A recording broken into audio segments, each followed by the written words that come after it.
The peninsula is one of those hardest hit by the storm, at least in our immediate area. Yeah, across the Commonwealth, though, there's been more than 1,400 weather-related accidents. A lot of people stayed inside in some areas, but our area has actually seen the most with people getting out. Exactly. And 10 on your side's Andy Fox is live tonight from Williamsburg with a look at the current road conditions. Andy?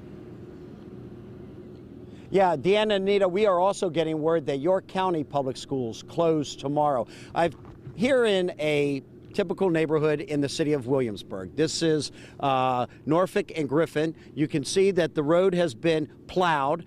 Cars over here on the left still had the snow from the last couple of days. There is sand on here, but there is also ice. That's the problem, these secondary roads. You can see right down here as well on Griffin. You can see ice right here. That could be a problem in the morning. And then as you come down here, you can see on Ballard. This is Ballard. This is what we're dealing with in Williamsburg. Now, earlier we went to James City County. VDOT is telling me that all the roads in the county, they're responsible for plowing those. James City County, York County clear on the primary roads and also the interstate. The problem, as we found out, the secondary roads.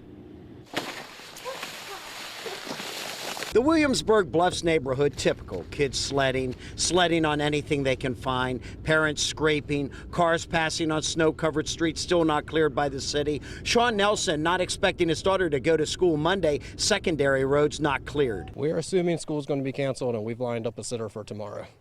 So, yeah, we are not expecting the kids to go to school, but we both have to work.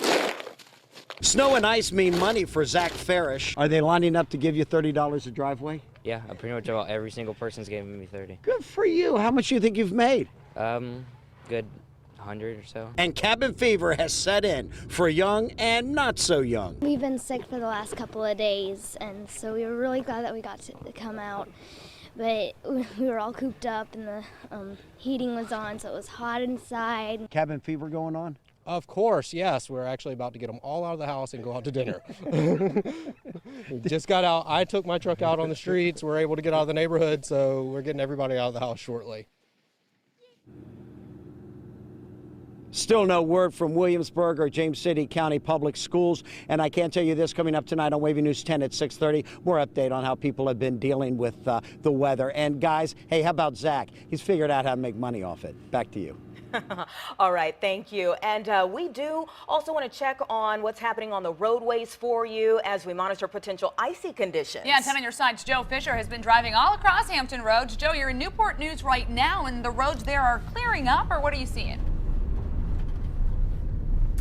Yeah, Anita, Stephanie, driving from Portsmouth here to Newport News. The interstates, let me tell you, are pretty clear. No real worries there. There's no much ice on there. And we are now in Newport News. And we want to turn this camera around to give you a look. The main thoroughfares in Newport News, like Warwick Boulevard, are fine. But take a look here. We are now on Shoe Lane, which is right behind Christopher Newport University. And you can see, much like Andy Fox was just talking about, not to sound like a broken record, but these secondary roads are the biggest concern.